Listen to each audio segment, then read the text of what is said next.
Welcome to the Infernal Brotherhood's Willow series. Today I'm continuing my reading of Shadow Moon by Chris Claremont and George Lucas, Book 1 of the Chronicles of the Shadow War trilogy. If you enjoy the series, please like, share, and subscribe for more Willow content. You can also support us by becoming a patron on Patreon or a member here on YouTube. It really helps the channel grow. You can help us out by signing up for Audible by using the link in the description below.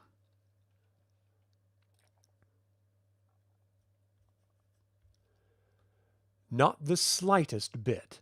The crowd was bustling and excited, full of that special energy that comes from the art of commerce. At the same time, there was a tremendous air of celebratory anticipation. Everywhere Thorn turned, somebody was hawking souvenirs, banners and pennants, commemorative mugs, shirts emblazoned with silk-screened sayings, and sigils, most notably one ascribed to the sacred Princess Elora. Gewgaws of every size and shape and description. Even reputable merchants had gotten into the act, as Thorn passed one shop that proudly displayed a carpet emblazoned with the date and images of the king, Elora Danan, and their respective heraldic seals.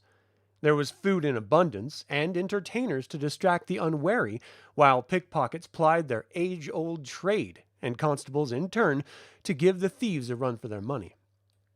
The docks backed onto a row of monstrous warehouses, which in turn gave way to an equally impressive market whose boundaries were defined by broad avenues that gave hulking transport wagons with their 8 and 10 and 12 mule dray teams easy access to the waterfront. Permanent structures, 4 stories tall and constructed of red brick, as modest in ornamentation as they were rock solid in construction, formed the basic layout of the plaza. These were the old, established mercantile firms. The others made do with canopied cubicles arrayed in lanes within the square. Central to the plaza was a raised platform, which at the moment was serving as the venue of some auction of dramatically patterned and colored bolts of shimmery cloth. "Wow!" was all Garin could say as they made their way patiently through the throng. "Takes some getting used to," Thorn agreed. "Been before, have you?" "Not here precisely, but I've seen it yes." "Could fit the whole old bandit corps, garrison and town together in this market, and that's a fact." "From the looks of it, people in England don't know how to do anything small." "Where's the palace, then?" "Which one?" "Get off!" Thorn had a chuckle and decided to gamble on some roast meat from a vendor. A trial taste confirmed his nose's assessment. It was fresh, soaked in a deliciously spiced marinade, and then coated with a peanut dipping sauce, washed down with lemonade so strong it made his cheeks pucker. Garin preferred a half mug of ale and promptly made a face. "Ain't beer," he declared. "Hell you say," replied the vendor hotly, brandishing his license. "And I got the certifications to prove it." Geld held up his hands in a placating gesture. "Ain't proper beer, not the way it's brewed in the frontier." "Then maybe you'd best go back, swiller. We brew for more particular palates." "He's for a burr on his butt," the Pathfinder groused as he let Thorn tug him away. "Or better yet, a boot." "Different places, different tastes. The frontier isn't known for subtlety, or drink, or manner." Garin laughed out loud and repeated, "That's a fact, Peck. But tell me, you was buzzing me about more than one palace? At least one for every hill, so Morag told me, and this is a city of hills." "The way I'm looking at, folk hereabouts must think me a proper bumpkin." "Pathfinders are a rare sight at the heart of the kingdom, especially carrying their saddles. They're as old and noble a regiment as the lions. Garin?" "So you wonder why I've my heart set on t'other?" "Yes, actually. I mean, it wasn't the Red Lions who were sent to Tirslin." "That's a fact, certes. My grandma was a lion, you see. We had a place up along the Mandarin, no good for farming. Nothing come from that land except stones and busted hearts. Though, were good with his hands, grant I'm that. Made his trade as a cobbler, Boots and such. Brought in a fair wage most times. Kept us clothed and fed. Granddad, though. Garen's voice trailed off as he wiped foam from his upper lip. The midday sun had turned the flagstone plaza into a searingly hot griddle, driving them to take refuge under the canopy of an open-air tavern. Thorn shifted his carryall to the ground as the two of them settled into canvas-backed chairs, spent a few moments fiddling with laces to cover the brownies' descent from their hiding places in his clothes. He set a cup of water on the carryall and allowed himself a smile when he raised it to his lips and found it almost empty. He knew they'd prefer beer, but that indulgence would have to wait until the travelers were properly settled. He hadn't heard a comment from either since coming ashore and didn't mind a bit. "Your grandfather?" Thorn prompted, genuinely interested. "Aye, Grandad he visits. There was something wonderful. His uniform was a sight to behold, and the stories were even better. Always brought presents, he did. Sorta bound us together just by being in a room. Made us feel we were proper family. Made me feel proud." "He and your father didn't get along?" Garen looked over sharply. "How'd you know that?" "A guess, a color to your tone." "He never came when me dad were home. My whole life I never saw him together. He wanted my dad to follow him in the service, and he followed me great-granddad, and so on, back 4 or 5 full generations. My dad were his only son, but he wouldn't hold that to the tradition. Said he had no truck we taking orders. Wanted to be his own man entire, beholden to none. If King were attacked, that were different. Elsewise, he just didn't see the sense of it.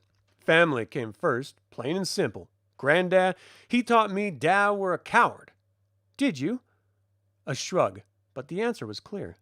"Still, Garen, in their way, the Pathfinders are just as renowned, just as elite." "You don't understand." No anger to the lad, the words came in a weary outrush of breath, as though this were an old fight. "My dad were bonded to the king's service as a boy. Pledged to a place among the lions. 5 generations, and Granddad was the first of us to wear that crest. And he served so well, he secured a likewise place for my dad. But when the time came to take the oath, my dad refused. Granddad never forgave him for that disgrace." "I'm sorry." "Not your family, Peck. Not your problem. Dunno why I told you of it. Any road, both dead now," he grinned. "So fool's dream, I know, but I thought if I could take the place my dad refused."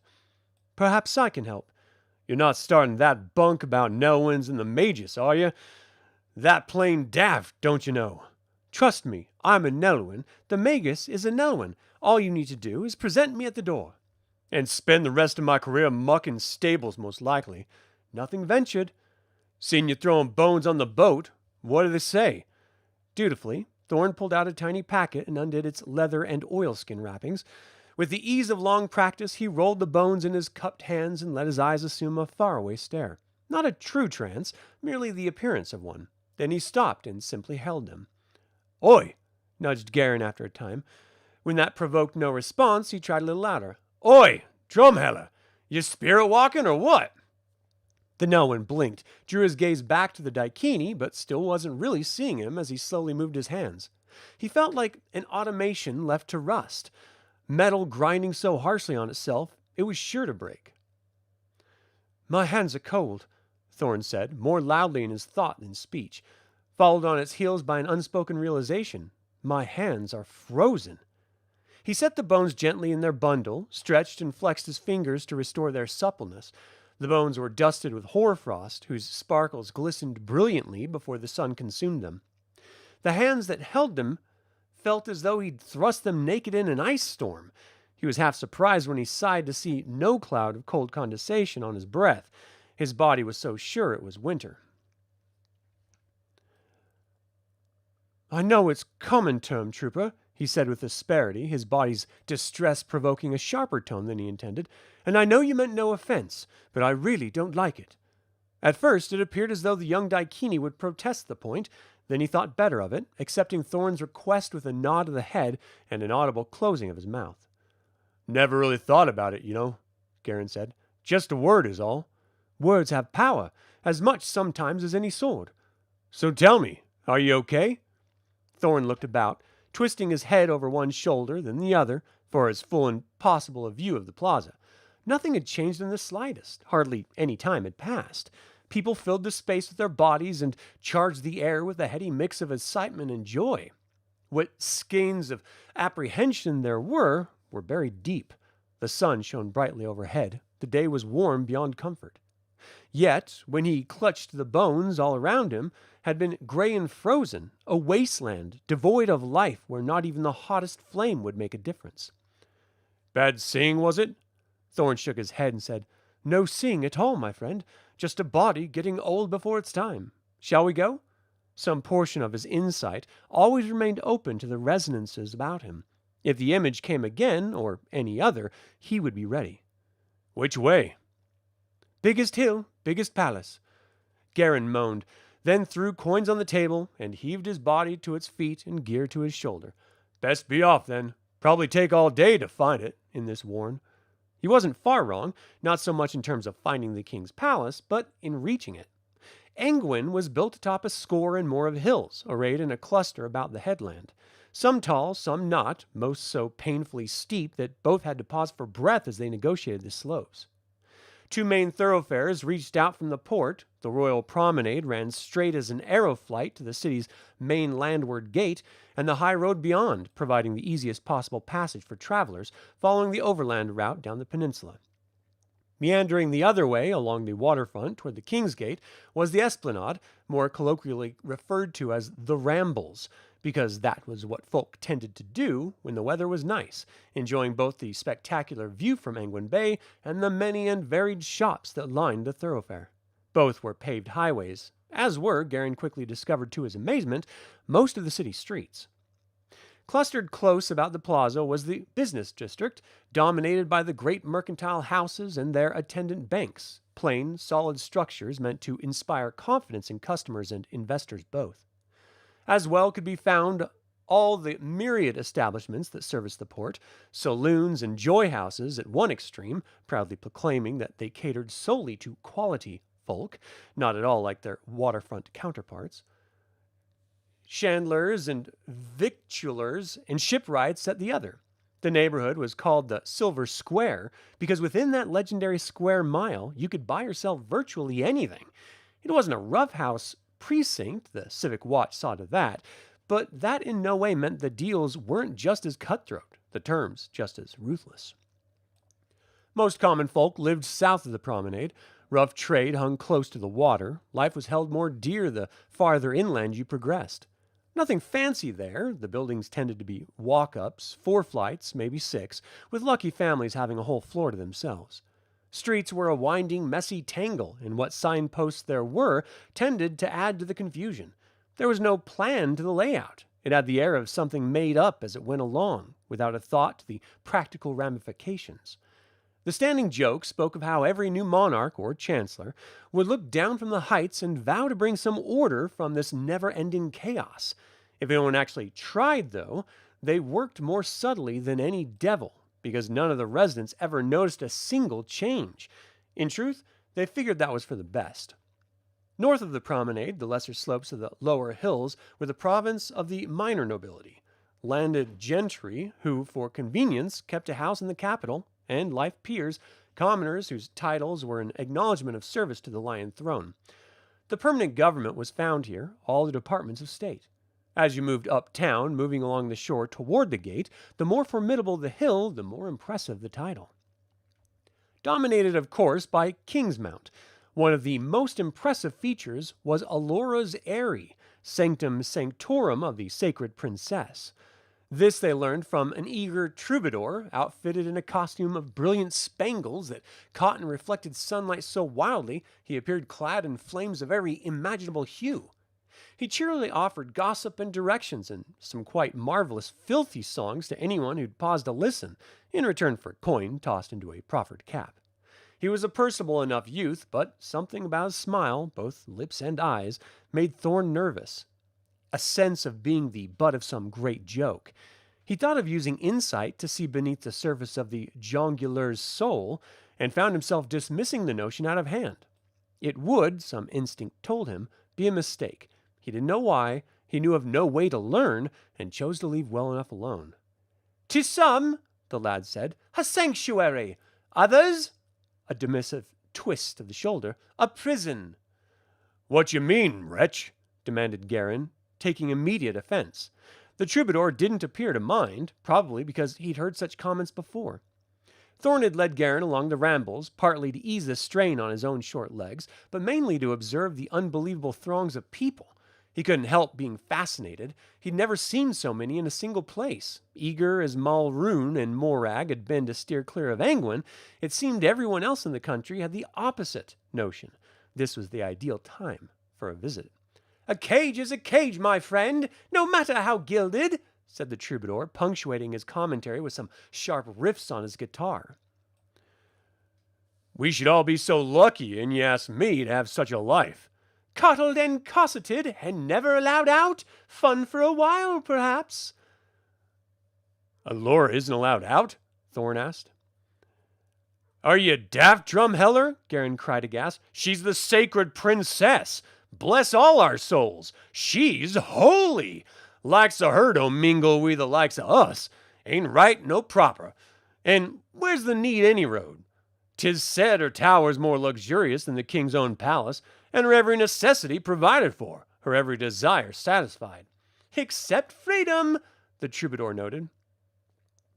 "Like to see what body part you'd cast away for a portion of such a life," Garin challenged belligerently, punctuating his words with a rude gesture, and another for good measure to show the depth of his disgust and speed the singer on his way. Thorn slipped the troubadour a gold piece. "She's not seen it all, then?" he asked. "The Ascension's the first time by any but the royals and her attendants. I'd move off the road, I were you," the troubadour said suddenly, his tone flattening to an edge. "I beg your pardon?"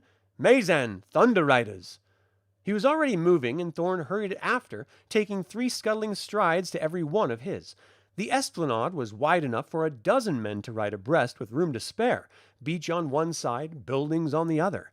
There weren't more than a score of riders in the unit, but their horses' hooves struck the paving stones like drumheads, making those 20 sound like 10 times their number. "I see where they get their name," Thorn said, casually pulling a wide-brimmed hat from his carryall and setting it on his head. Nothing unusual about that. The sun was high overhead, and there was a precious little shade. The troubadour noted, "My Zan is what they call themselves." Sable figures on ebony horses, as though all had been carved from a piece of blackest jet. Dark armor and horned helms, leather overlaid with pieces of steel plate, designed as much for comfort as practicality.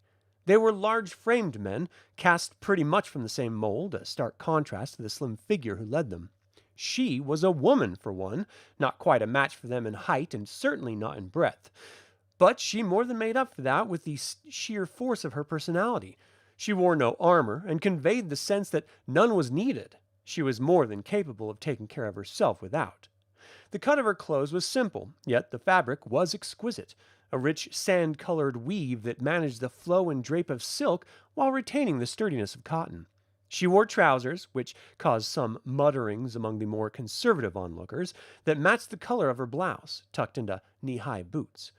Over the shirt was a high-collared tunic of mahogany leather, skins so fine they were as pliable as cloth, that buttoned out along the shoulder and down the side, falling to mid-thigh but slit on each leg below the waist to allow for complete freedom of movement. It was sleeveless, and the full bell sleeves of her blouse billowed in the breeze set up by her mount's canter. She wore 2 daggers on her belt, plus a sword. The weapons and their harness were the only things about her that weren't designed for show. The leather was worn, the gloss of polish mixed with the patina of long and hard usage, and the blades were hung as a warrior would, where they could be quickly and easily drawn. She wore her dark hair as a mane, gathered behind a rebellious forelock and wrapped into a broad braid that touched her backside. No jewelry to speak of, save a narrow circlet of silver that appeared to be molded to her forehead. The funny thing was, for all her finery, she wasn't especially pretty. Looking about the crowd, Thorn picked out an easy handful of young women who matched her in age but far surpassed her in looks. From the comments, a couple of them knew it. Yet there was a presence to the writer, the way features combined with character, that would make her the focal point of any crowd, the natural center of attention. Indeed, the eyes of the crowd were naturally to her, pressing over the Maison Castellan who rode by her side. Even Thorn, who should have been looking at the man, found his gaze drawn like a magnet back to the woman. She wasn't one of the Myzan, but she was more than a match for them. "Anna Carey," the troubadour announced to no one in particular. "Princess Royal, her father's heir since the disappearance of her brother." "Is that all you're going to say?" Thorn smiled encouragement when the silence stretched between them. The Thunder Riders had passed them by, and the crowd began to reclaim the esplanade. "All there is, far as I know, been a dozen years since the boy vanished and the queen died. Night of the cataclysm it was, same night the sacred princess was dropped smack dab in the middle of the king's courtyard. There's some who call it a changeling switch, the one for the other, and complain Engwyn got the worst of the bargain." "How do you mean?" "Didn't do much for Tirasleen, did she?" Ah, and for the heartbeat, the inside of his chest felt as cold as the bones he'd held. "Now who's hiding?" "Not a thing," he protested. The troubadour made a wry face. "Whatever you say, master. I've got your gold. I've no reason to complain. Your friends found friends, though." He followed the direction of the man's chin and saw Garen striding purposefully through the throng in the company of the trio of red lions, resplendent in their scarlet tabards. The Pathfinder had the look of someone who'd just been called a liar, his companions in far better humor.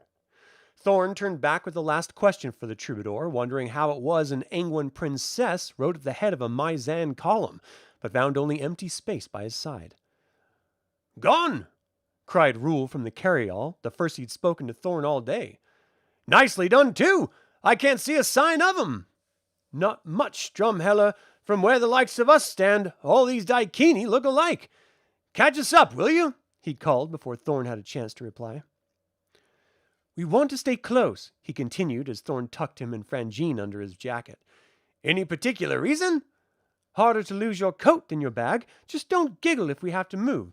"Don't tickle when you do, and it's a bargain." "Drumheller!" Garen called in his own pale approximation of a parade ground voice.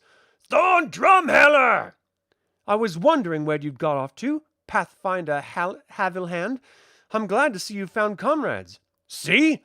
Garen said triumphantly, an outstretched arm presenting Thorn to the others. "A Nelwyn!" They looked one to the other. They didn't believe. "I am," Thorn told them. "I swear, I believe I can help in your search for the Magus." Another set of looks, and Thorn had a sudden sense of dread that he'd said too much, and all of it wrong. "You know the Magus?" he was asked. "Come a blessed long way we have," Garen said with exaggerated patience. "I found him out by the scar." If he'd had longer legs, Thorn would have run right then, but he wasn't sure of the city or the situation. With no place to hide and no desire to reveal any more about himself than he already had, he decided to stand his ground. "Right then," one of the lions conceded with a grunt. "Captain'll want to talk with you both." The decision wasn't subject to discussion or resistance. Their captain had been a captain too long and would remain until he died. Short on stature, short on wit, he compounded both with a nose for cheap wine and a belly for bad food. The only thing he had going for him in life was his position. He was a captain in the Red Lions, though heaven knew how he'd won such a rank, and he made the most of it. "Well," he said, eyeing Garen and Thorn. The Pathfinder stood at attention, spine stretched so straight Thorn thought it would pop. "Take off your damn hat, Peck. Damn your eyes before your betters. Hain't you been taught no manners?" This came from behind, the corporal who led the detachment that brought them in, accompanied by a swift cuff on the back of Thorn's head. The hat went flying, but Thorn caught it before it went out of reach. "Nelwyn," the captain huffed. "Looks like some damn pecked to me," from one of the other royals. "Who the hell asked ye?" snapped Garen. Then, remembering where he was, he pulled himself even straighter and apologized to the captain. "Beg pardon, sir, but there's no call. They speak so. I was just doing me duty, sir." "Done well, Pathfinder. Be sure to mention it in my report, Nelwyn," he repeated in a questioning tone, fixing red-veined eyes on Thorn, who found himself resisting the temptation to use his talent to blaze a path to freedom. "Leave him in our hands now. Good hands. We'll be responsible. See he's taken care of. Sir, I thought... Not paid to think, boy. Only do. Thinkin's for officers, like me. We'll be in touch when you're needed. Corporal, see the lad's proper settled. Our barracks, of course, since there's no quarters for his regiment in England. Ale from my own store. Serve 'em up right fair. Yes, sir. And Master Drumheller? Garen asked. I told you, boy.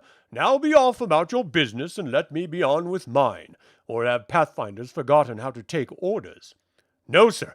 Yes, sir. Dismissed. He went. The captain had fair speed for a man of his bulk and long-term dissipation. For all his gut, there was a fair amount of muscle as he swept out from behind his desk and rammed Thorn against the wall with a bone-rattling impact. The moment coincided with the door to his office closing. Thorn doubted anyone outside heard a thing, and even if they had, would interfere. The captain held him head high. By the bunch up front of his jacket, the stench of body and breath combined to make Thorn nauseous. His stare worked Thorn over as though he was some new and noxious form of bug about to be squashed. Nelwyn, are you? He mocked. Is that a crime? The captain slapped him backhand. Gently for him, Thorn suspected, even though it drew blood and made his jaw ache, more of a promise of what was to come if the captain's mood changed. Then he saw the knife. Whatever you said to bamboozle that hick, the captain said, won't play here. You're in quicksand, my little man. Up to your nose. He tucked the point underneath Thorn's jaw and drew more blood with a calculated poke. What have I done? He protested. Only one Nelwyn in Engwyn, Peck. Only one in the whole world, and that be the Magus. But he warned of an impostor, a blood enemy, he said, of him and the sacred princess. Whatever are you talking about? The captain dug the point in deeper, and blood flowed freely. Your lucky day. You need voice and tongue to tell your story, else I'd have both out for taking a tone like that with me. We'll let you rot a while, a night or two in the vaults. I'll wager you'll tell us everything. Haunted they are, those dungeons. Works on prisoners better'n torture. He tossed Thorn aside into the arms of one of the other guardsmen. Please, Thorn cried. I don't understand. What Nelwyn are you talking about? Not to deceive her, then, is it? Just plain dumb, is that your ploy? Nice try, Peck, but that foolishness won't save you here. What Nelwyn, indeed! The captain thought that was legitimately funny. His deputies took the hint and laughed out loud as well. One Nelwyn, one Magus. Who the hell else would be that but the sacred Princess Elora's godfather? Though why he's so afeard of the likes of you, I've no notion. Her godfather? Impossible as it was, only one name fit that description. Do you mean Willow Ufgood? The very same, Peck. What a revelation! You're not so daft nor dumb after all. The Magus wants you alive, and then, unless I'm much mistaken, which I'm not, he wants you damned.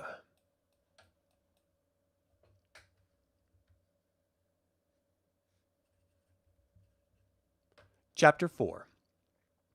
He'd been in dungeons before, didn't like it then, didn't now. They were all of a piece, as it seemed, where the brutes who worked in them. Gray, dank figures lumbering among gray, dank stones with manners as oppressive as the architecture. Some jailers reveled in filth. The warders here actually made an effort to maintain at least personal appearances. Uniforms were clean, cells were not. Thorn was grabbed by the scruff of his neck and hustled along at so fast a clip, for him anyway, that he had to run. More than once along the way, impatience prompted his escort to yank him completely off the floor and carry him for a bit. Each time, though, he wasn't lowered so much as dropped. The hand on his collar wouldn't let him fall, but the stumbles were painful. He knew these humiliations were deliberate, to put him in his place and make him more tractable. That didn't make them hurt any less. There were broad stairs to start, but as they continued their descent, the way became more difficult. Not by design, it was more a function of age. The deep substructures were far older than the ones above. Successive monarchs had built new palaces upon the foundations of their predecessors, different eras, different styles, until at last they were winding their way down a circular stairway barely wide enough for two men to walk abreast. He had to focus all his concentration here to keep his footing. If he fell, he suspected he wouldn't stop before hitting bottom. Fortunately, the steps themselves were so worn and slippery from a slick coating of watery slime leaching off the walls, eloquent evidence that visits were few and far between, that his guard had troubles enough keeping themselves from slipping. Thorn's relative lack of stature also worked to his advantage. His lower center of gravity and smaller feet made it much easier for him to negotiate a safe descent. The warders brought their own torches. There were none below. Bright as they burned, the passage was dominated by a darkness so thick it seemed to swallow the illumination whole. Thorn and his escort stood in isolated pools of light, with only the slightest hints of what stood beyond. He could taste salt on the air, stale though it was, and feel a damp so profound it would guarantee sickness in any long-term resident. It was the bay, he knew, threading its influence through the earth. They'd descended well below sea level. "Most folks, they've forgotten all about these catacombs," the captain said, chortling. Of them all, he seemed least affected by the mood of the place. He stepped to the edge of the field of light, letting the gloom shroud his features and turn his face into a monster mask of plains and hollows. Thorn, having seen his share of true monsters, wasn't impressed, but didn't let the feeling show. "Not me, though," the captain continued. "Made it my business to know every inch of the palace underground. Can't do my job proper as captain of the guards without I know the lay of the land." "Most commendable." "You mock, Peck. I'd watch that, I were you, else I might forget to tell anyone you're here." To the warders, he said, "Manacles, my lads, hand and feet. Don't want the little man to go wandering. Might get himself lost or," more delightedly, "stumble across something of a mind to eat him." 3 warders composed the escort. A torch was passed to the captain, who stayed behind in the passage. 1 warder took a watchful stance in the doorway, holding torch and drawn sword. There weren't the long, elegant blades of the Red Lions, or even Garen's Pathfinders. They were essentially big knives, short, broad, and brutal, like the men who wielded them, as effective a club as it was a blade. The remaining 2 had charge of Thorn himself. One held the Nelwyn and the last torch, while his comrades set to work clamping the shackles tightly in place. They weren't gentle. Speed was of the essence, and they didn't care how much they hurt him in the process. Thorn made no protest. There was no point. They wouldn't listen. "No more smart-mouth comments, Peck?" More mockery from the captain, mistaking Thorn's silence for fear. "Got some good news for you. No need to worry about rats or nothing of the like coming in the night for a snack." Now why is that? Thorn thought rhetorically, while noting a sudden intake of breath on the part of the warder as he struggled with a rust-stiffened joint. "No vermin down here at all is why. Been eaten a lot, or chased away, you see, by the demon. Stories say these vaults is haunted. Reports go back as far as there's logs to record 'em. By a creature so fearsome it'll strip the flesh from your bones and the soul from your body." "Soddy buggery, bastard!" hissed the warder as at last he wrenched the shackle open, and Thorn knew the curse had nothing to do with the rusty metal. "Bad enough we're down here, spoken in a rushed whisper, almost like a prayer, as though the words themselves might keep away untold horrors. "He has to go and throw body a bloody challenge. Don't watch him," he shouted suddenly to his companion, the reference to Thorn. "He ain't going nowhere. Watch my bloody back. Rot your eyes." "Sorry," was the shame-voiced apology in a tone just as thick with dread. The walls were mostly flat stone. The sudden increase in volume should have echoed through the room, yet the sound had been deadened, consumed as completely as the light from the torches. With a hollow click, the last fetter snapped closed. "You sure this is what the Magus wants?" Thorn called. The captain turned back, the flames of his torch playing with the puffy rolls and hollows of his face, casting it as an ever-shifting display that managed to be both hideous and surprisingly silly. "As a matter of fact," he said, offering the lie with a leer, "the orders were specific. This is precisely what he wants." He stepped aside, and the warder pulled the door close. Instant, absolute darkness. But Thorn wasn't the least interested. His attention was focused on the rapidly fading footsteps with one thought. They're wasting no time clearing out. They truly believe something's down here. The next, more important at the moment, was the realization that he'd heard no sound of the door latch clicking home, nor of the lock being turned, and at last, stating the obvious, This isn't what I had in mind at all. He opened senses wide, casting his perceptual net across the room, clipping his lower lip thoughtfully between his teeth when he received no return impression of the far walls, as though the darkness was swallowing his own abilities as it had the sound of voices.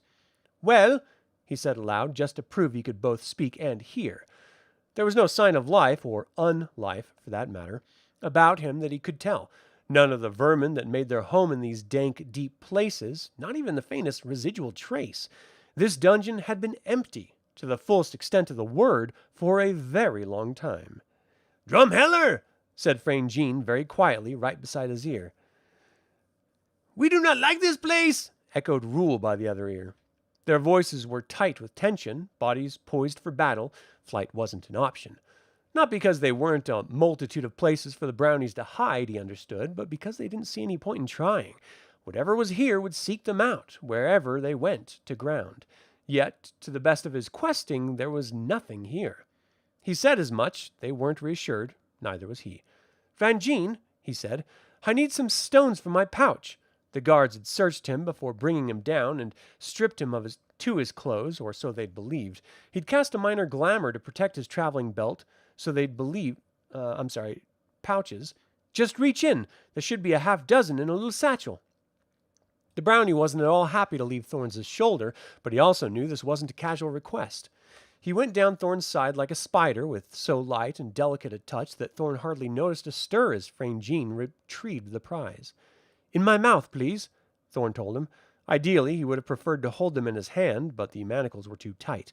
He couldn't twist either palm upward to catch the pebbles. They were cool to the taste, some rough, some stone smooth as blown glass. He sucked the moisture from his mouth, ruthlessly repressing twin desires to gag and cough, and began to sing in his mind. It was a simple tune of memory. What he wanted wasn't very complicated, nothing on the order of what he'd done up in the mountains. The stones had come from a fire pit he'd laid along the trail. Now his melody reminded them of what they had been like, how the flames had warmed them inside and out until they'd begun to glow, returning in full measure the heat and light they'd been given.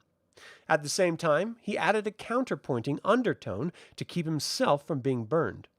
It was quickly done, for this had been a fairly recent fire, their last night before the rendezvous with Malrune, and the memory was fresh. That was both the blessing and curse about working with stone. It took forever to explain what you wanted and to persuade it to comply, but once the deed was done, the imprinting lasted a good long while. One by one, he spit out the stones. They left burning trails in the darkness as they fell. Like meteors, Thorn had watched fall from the heavens, to be consumed by the air as they flashed earthward. His aim was good, and they didn't bounce far once they'd struck the floor. He ended up with a reasonably tight grouping of body length in front of him. They brightened with every passing moment until all six blazed white hot. "Interesting," he said when he was able to speak. "We're happy you're impressed," groused Friend Jean, not bothering to hide his agitation.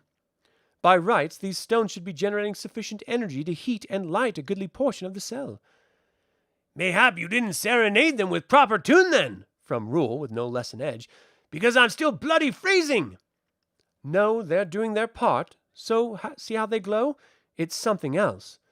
"Now there's a comforting thought." "Yet there's nothing here." "You could hide an army in that nightscape," said Friend Jean. "I'd sense them, or you would. I mean, there's nothing. A great void, as if we're the only things in this space that even exist, much less live." "All the more reason, Drumheller, for making a speedy exit, don't you think?" "Would you pick the lock, please? The manacle's too tight. I can't manage it myself." There were no rude comments from the brownies, in itself a stark measure of their distress, as they set quickly to work. Rule handled the lock picks while Friend Jean watched his back. They chose the most rustic piece first, saturating the joints with a mixture of oil and graphite before applying shoulders and pry bars to move the inner mechanism. It was a very simple lock. The difficulty came from it not having been used in a good long time. After a struggle, however, it creaked open. The effort cost Rule. He was trembling with fatigue. Thorn had been watching through the brownies' own eyes, so he knew precisely how the device worked. The other manacle wasn't in quite so poor a state, and he made a fast job of it, and then the leg irons. "I remember," Thorn said softly while he worked, as though they were in the road, sitting around the campfire. Only this time it was him telling the ghost stories, to while away the evening and not the brownies. Old Spanio Dugaway. He said he'd met a demon once. And lived to tell the tale? scoffed Frangines. I don't think so. Like watching a potter work clay on the wheel. What was what he told folks at the Ram's Head Inn, back in Nelwyn Vale, only much faster. Couldn't hold the same shape for more'n a heartbeat. Compared it to mercury, maybe, or melting wax. Great globs of stuff, bubbling and flowing in the air before him. If this is meant to be reassuring, Rule prompted. Just passing the moment. Aha! There was a welcome click. That's the last. Shall we run?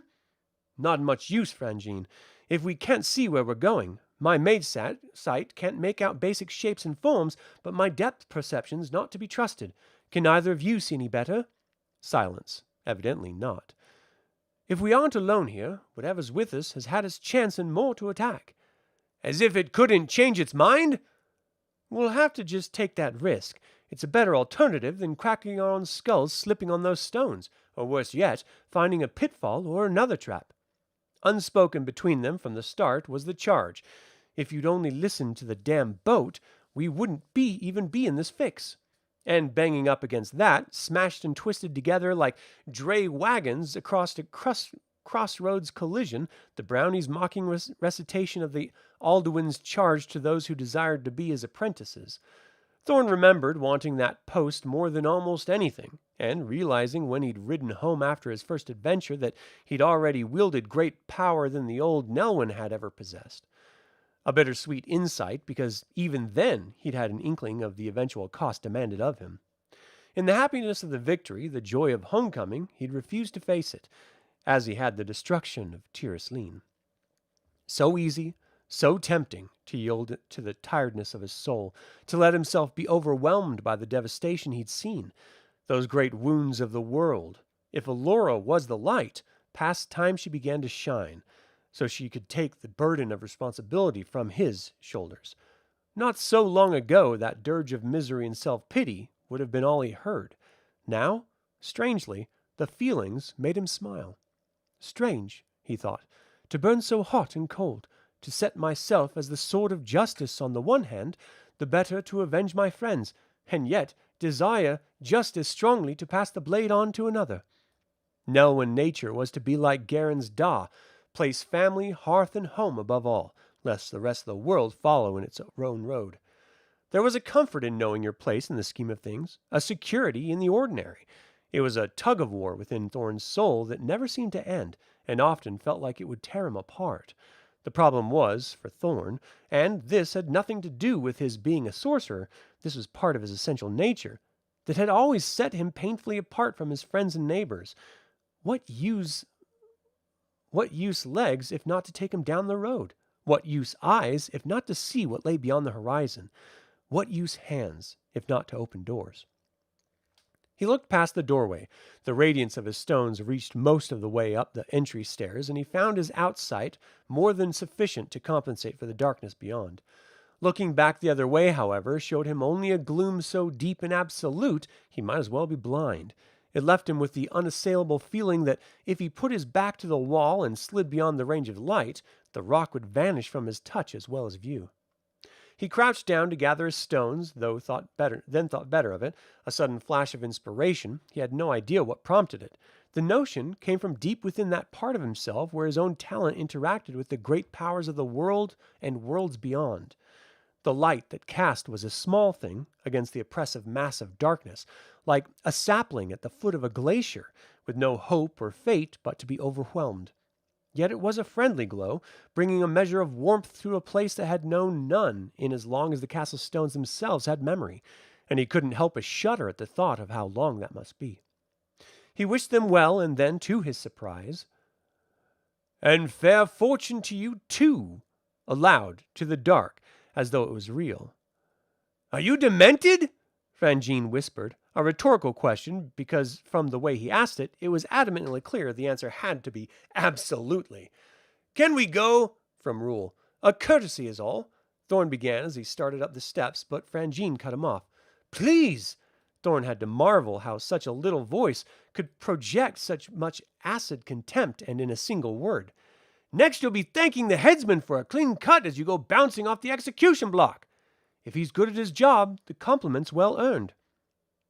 There was no reply, because Thorn misplaced his foot on the last step, landing on the tiptoe of his boot instead of the ball of his foot. There was a scummy dampness coating the stone, in the hollow worn by countless footfalls over equally countless generations. The surface was both slick and brittle. A portion crumbled under his weight, and when he automatically shifted his balance to compensate, he found himself skidding as though he was on ice. His foot went sideways, his hands went out hard to catch himself before he could crack his face. All this happened in a few split seconds. When his bare palms slapped the stone, they burned. A flush of heat, raw and uncontainable. His blood transformed to dry prairie grass that some fool had set alight, the conflagration racing up his arms like a runaway wildfire, consuming him from fingers to toes in a single heartbeat. Someone had died here a long, long time ago, proud and angry, defiant to the end, facing hopeless odds yet determined to fight on regardless. With such a force of spirit that time hadn't faded the imprint of her personality one whit. A javelin butt to the jaw had stunned her, a whiplash curling about her ankle upended her. She'd done a demi-cartwheel, her head striking the outer lip of the stairs with that unique, awful, fatal crack. The body had tumbled to the floor below. Thorn followed, back down the steps and along the dimly lit curve of the staircase, until he was directly below the doorway. "Here's where she landed," he spoke aloud. "An old moment, Drumheller," Thorn said, thin-voiced with the struggle to master his terror. The brownies had felt the vision as strongly as he. Even scavengers would have left something. "So old the body's long since crumbled to dust?" "Not the slightest residue, Rule. Not physically. Not psychic. The imprint of her soul is burned into the very stone up above, but this spot's totally empty, as though it had been wiped clean." "Fine," snarled Frangine. "The demon took it. Can we perhaps make just a tiny effort not to be next?" "It was a noble soul," Thorn told them both as he retraced his path, taking care this time to step around the spot where he'd fallen. There was anger to his voice, not so much at the death itself. She was a warrior. That came through most strongly. This was a fate she'd long before accepted, but at the betrayal that led to it. As suspected, the warders hadn't bolted the door, and while the hall itself was mostly night, he found his vision far more effective here than below. "What now?" asked Frangine. "Elora?" "Need I state the obvious and say something's very wrong here?" "No more than we need to compound the felony by not noting you just did." He smiled. If Frangine could banter, the brownies' spirits were on the rise as well. Interesting, he mused as they went, these references to her protector. "What a concept, Rule!" Frangine exclaimed to his companion. "A world not big enough for two Nelwyn." "Saw the circular on the captain's desk," was Rule's low-voiced response, combat tones from a combat stock, without a trace of his companion's humor. "Fair likeness of a Nelwyn. They've been looking hard and long. Find 'em, bring 'em in. Saving grace was our being beyond Imperial territory, and staying among friends since we arrived." "Some friends," groused Frangine. "Not to warn us." "Read like the search was keep quiet." "All the more reason to turn our questions into answers," said Thorn. Frangine made a snort of derision. "I beg your pardon," Thorn couldn't help challenging, afraid they were about to pick up their previous fight, but unable to let the provocation slide. "You forget, Drumheller," was the serious reply. "The one defines the other, and perhaps invalidates it." "If you know something, Frangine." "I wish it were that easy, believe you me. But it's what you know that matters. You're the Magus, remember?" "As if," he rumbled to himself, "you ever let me forget." Near the top of the steps, one more at the doorway to the cell, he took a moment to pull a cloak about himself and the brownies. A passive charm. As he had been most of what he'd used thus far, it made him blend with the background. Any who saw him from here on would fit him within the context of the moment. In a very real sense, he'd simply blend with the background, and they'd never give him a second thought. Looking back into the cell, Thorn was struck by a surge of disorientation. Intellect, his common sense, told him where he was and what he was looking at, yet he couldn't shake the sense. Almost a certainty that he beheld the night sky, an all-encompassing blackness that went on forever. He saw no sense of shape or boundary below him. His scattering of stones had no fixed place in the ebony void. They floated like stars and seemed almost as remote. With a shudder, Thorn stepped across the threshold, once more into the comfortingly familiar realm where shadows were caused by the absence of light, and not of life itself. Rule took the point, and the three of them made their wary way up the spiral staircase. "I have an observation," Frangine offered, all business without any of the poses struck for effect during the normal conversation. "I've noticed, too. This is a surprisingly clean dungeon." Thorn heard a dismissive sniff. "With all due respect," which, the brownie's tone made plain, had dropped to less than none, "it would make life easier if you'd not jump to conclusions, especially when they're erroneous." "I stand corrected." "Far too often, if you ask me.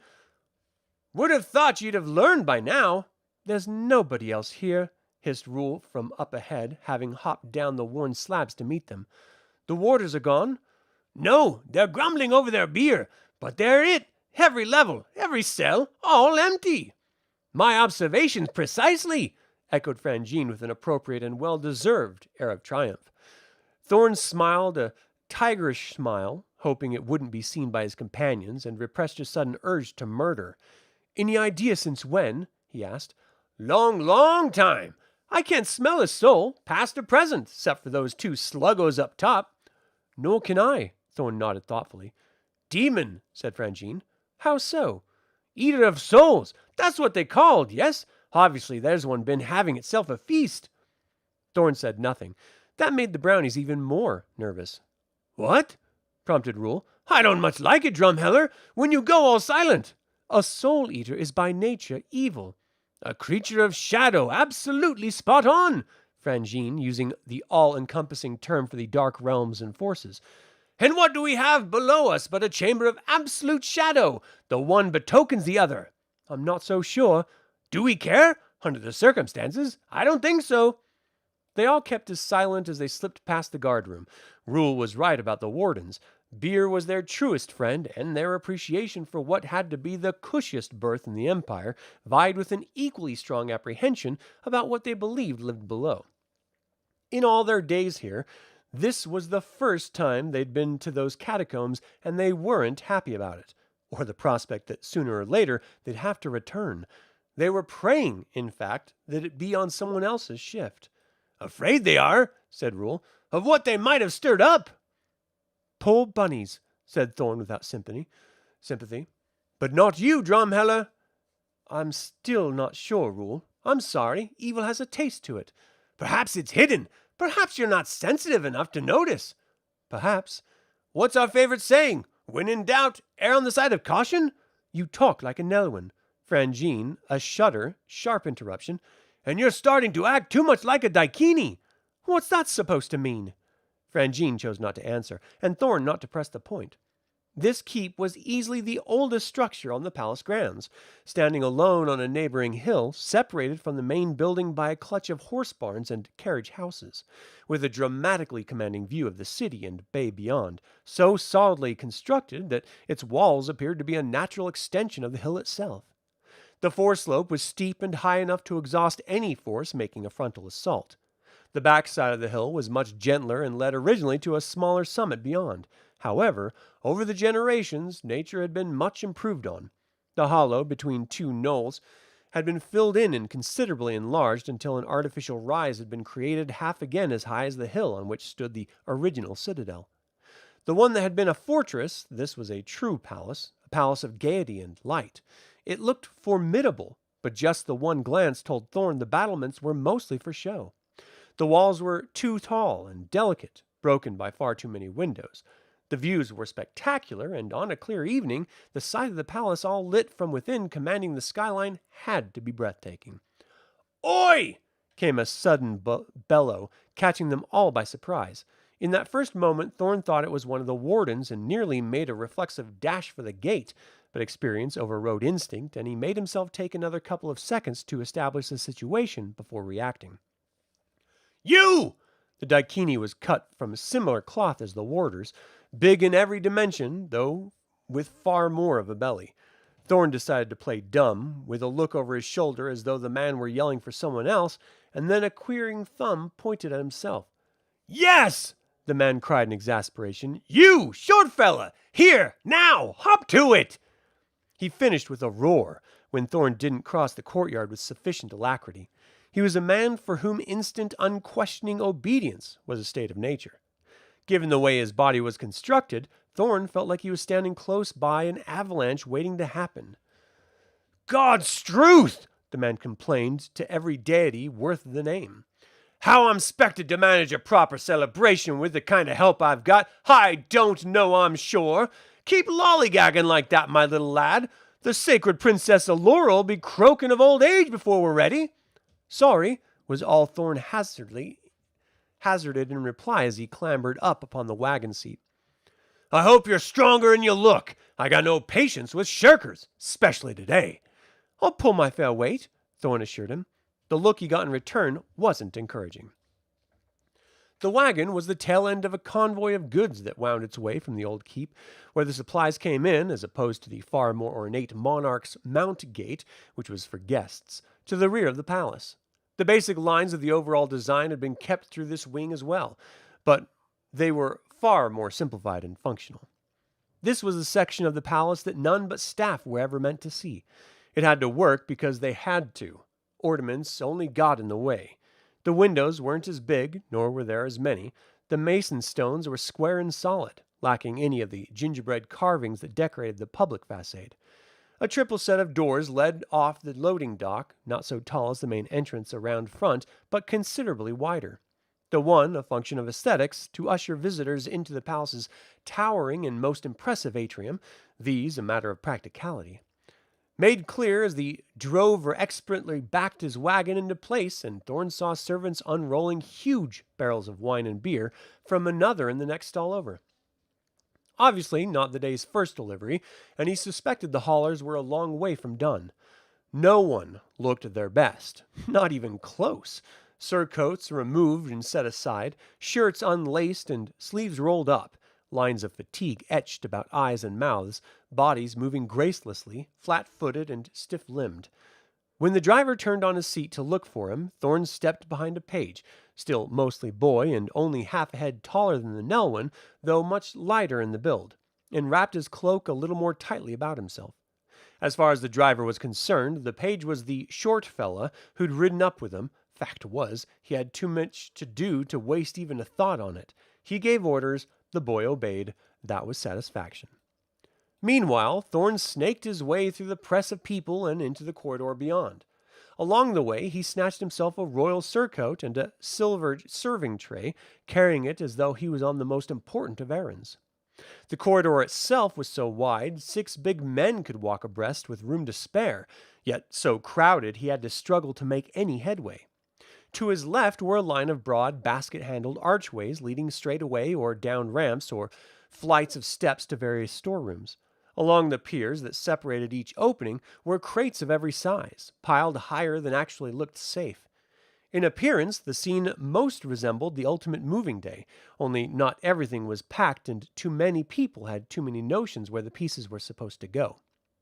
Confrontations abounded, men bumping bellies and trying their best to top each other's bellows, no mean feat considering the background din, with arms gesticulating wildly and faces turning red and rich wine. "Don't tell me to put it there, you great thumping pillock!" he heard from one such encounter as he made his way with crab-like determination as much sideways as forward through the thicket of legs.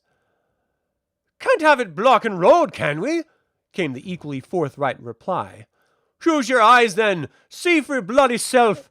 Island of Barogue, a mash for Mulroons, thickening with anger with almost every word. There's no more bloody room. I'll have to go somewhere else." "I can't. You simply have to find a way to make it fit. I don't want to hear it any more. I don't care. We're expecting ambassadors from the 13 realms. There hasn't been a conclave like this in recorded memory. His Majesty wants it done right. Our responsibility, our job, and there's the end to it. Damn bloody daft is what I call it. Fine, you go tell him. I'll send condolences to your next of kin. A proxy curse! Don't say that! The steward's cry topped every other voice in earshot, bouncing off walls and ceiling as the hall fell suddenly, eerily still. The man himself looked a bit abashed, as though he hadn't suspected he could make such a noise. For mercy's sake! He continued, more quietly, but with not a whit less passion. His voice was actually shaking, and as the import of his words sank home, the other men's faces turned ashen. This goes for you all, the steward said, addressing everyone present. Words have meaning. Curses have power, especially when they are those present who might on a whim choose to indulge them. I beg you, these next few days, with all the 13 realms here present, be careful in what you say, in what you think. Be a blessing when this circus finally closes, came from nearby in the crowd. Thorn couldn't quite see from where or who was speaking. We should live so long, grumbled a brownie, only later did Thorn realize that hadn't been meant as a jibe. He threaded his way through one of the right-handed arcs to find himself in the kitchen, the likes of which he'd never seen. It stretched the whole width of the wing of the palace, a phalanx of stone hearths, each with its attendant chopping blocks and preparation tables. Between the arches opposite, set against their pillared supports, were equally impressive sinks, fed by pipes that ran down the walls from the ceiling to provide both hot and cold running water. There were racks for pots and pans, others for cutlery, others still for the makings of the feast. In one corner, the carcass of a cow was being swiftly and efficiently reduced to its component cuts, while another was occupied by a crowd of children, barely in their teens, plucking all manner of fowl. Beyond another portal was another chamber, impressive in its own right, devoted to nothing but the cleaning of all the implements. There was constant movement between the two, as scullery lads rushed implements out to be washed and returned them cleaned to where they were needed. At first glance, the chaos without seemed replicated in full measure within, but a second look gave the lie to that impression. Thorn felt as though he was watching some tremendous human machine. There was a purpose to every action, whether it was turning a haunch of meat on a rotisserie spit or checking off the raw ingredients for tonight's feast of welcome. The staff moved with the precision of a drill team. Separate tables had distinct responsibilities, as did each person working at the tables, a different section of the room for every dish and every course. One handled soup, another fowl, 3 varieties of meat, domestic red meat, wild red meat, domestic white, 2 of fish, fin and shell, salads and vegetables in abundance, plus all the attendant sauces and dressings and garnishes. The air was rich with heady scents of basil and coriander, pepper and hickory, cinnamon and chocolate, plus appetizers and desserts, and from yet another whole separate chamber, crate after crate of wine. Meats were being roasted and broiled, grilled and sautéed, fowls emerged from the oven with dark, crackling skin, while long copper pans filled with wine and fragrant herbs were set on the hob to poach fish. At the head of the room, on a long trestled table, were facsimiles of each of the planned dishes for their banquet, so the staff would have a template for the presentation, and the senior chefs, and ultimately cook herself, an ideal to measure the actual servings against. Thorn had never seen such a tumult, and part of him yearned desperately at a seat at the table upstairs, to taste even a portion of this feast. He was so enwrapped by the sights and sounds and smells of the kitchen, he quite forgot that he was an intruder. In the hall, he was one lost soul among a multitude. Nobody noticed him because nobody truly knew what the hell was going on or who should be doing what. Here, because of his ignorance, he stood out, and was a quickly market for it. "What's this, then?" challenged a female voice, and he yipped as fingers pinched his ear tighter than any vice. "Sorry, miss," he gabbled. "Meant no harm, miss. Just trying to help, I was." "Who's your master?" She started to frog march him back toward the hall. "Mean," a call from the far end of the kitchen. "What's the problem?" An even more formidable woman, starched skirts hardly wilted in the ferocious heat, sleeves properly buttoned, bodice laced, hair wound in a crown as respectable as it was convenient. She wore a full apron that covered her from collarbone to ankle, and as she approached with free-ranging and commanding strides that would do a warrior proud, she patted excessive flour off her hands. The apron strings were wound round her back, tied in front, and a pair of dish towels were tucked through them. She used one to wipe her hands clean.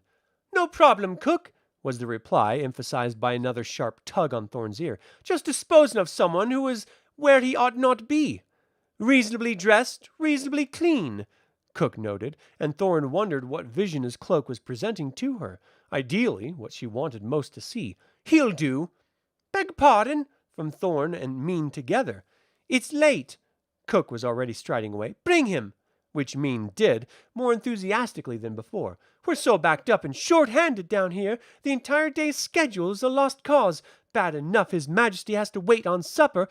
We've just had another complaint from herself." "Blessed fates have mercy!" "Precisely, but I won't hold my breath." "Beg pardon," Thorn tried to interject. "Cart's there," Cook said to him, the best he was going to get by way of reply or explanation. Even as she spoke, he realized her mind had leapt ahead to the next crisis and the one beyond. She wasn't interested in anything he had to say or do save carry out her commands. "Through that door," she continued with a point to the appropriate direction. "Down the hall, up the lift. Apologies for this being a cold sup. If she lays hand on you, youngster, I'll make it good." She thought he was a boy, another of the ubiquitous serving pages. Good. Chances were she wouldn't notice him missing till she took a second look toward her precious cart. Given the natural pandemonium of the kitchen, heaven knew when that would be. "Who's it for?" he asked. "The sacred Princess Elora, of course." The cart was a struggle. It stood as tall as he did and weighed far more, with 3 trays laden near to overflowing. Food for a family, but a table setting for one. A glance told him the quality of workmanship of the service, and touch its provenance. Each piece was unique, individually forged and shaped and painted. Nothing was used twice, not for a meal, not for a day. Torcherets at intervals led the passage, set in polished sconces that spread their light around to eliminate any hint of shadow. It was a fair walk, new construction as well, the tower clearly the most recent addition to the palace.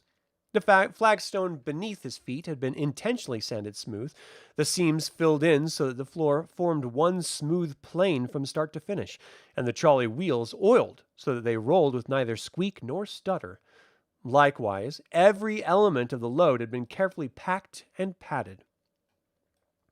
Made sense. The china was so fine, the crystal so delicate, a harsh look might shatter it.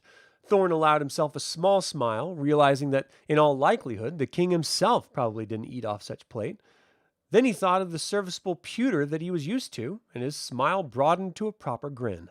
He emerged into a modest antechamber, bare of furnishing, brick and all around, with only one other door, big enough for a daikini standing tall, obliquely open. There were vent holes high up in the curved cathedral ceiling, too small for him, though not for the brownies, and well out of his reach. No other exits, no openings of any kind. He stepped through the open doorway, because that was clearly what was expected of him. The entire room began to rise. "A lift," he murmured delightfully, once he'd put aside his initial startlement. "Brilliant." "So glad you think so," groused Frangine. "She lives in a tower, my friend. I was wondering how we were supposed to carry this load up to her." He fished in his pouch for a comb, took a few swipes through his tangled russet hair to restore some small semblance of order, then quickly gathered it together behind his head in a thick plait. Brush went away, back into the pouch, replaced by a tooled silver pin, which he quickly fastened into place. Unfortunately, the clothes he could do nothing about. In that regard, Elora Danan would have to take him as he was. "Heaven forfend," Frangine again. "The sacred princess might deign to come down." "Must be steps, though," offered Rule. "Something to use in case this breaks." "Probably another lift as well," Thorn agreed, "that offers direct access to the palace. For Elora herself. One for royals, one for staff." "Pretty damn tall, this place," Rule again. "We've been climbing at a fair decent pace, and we haven't yet arrived." Thorn was about to answer when he was slapped hard by a wave of bitter chill. Not the cold of wind and weather. Years walking the wildlands, plus the judicious application of his powers, had inured him to those extremes. This struck beyond the flesh, a breath of foulness to coat his soul in rime ice. He laid hand flat against the wall, but sensed nothing untoward. They were still rising, and with every moment the sensation grew more distant. "Bugger this!" growled Rule. "Frangine's right, Drumheller. I say we go, and quickly." The brownies stood back to back, weapons in hand, as they had in the cell. "It's not any demon," he told them, belatedly noting he'd drawn a blade of his own. "A rookery," he said.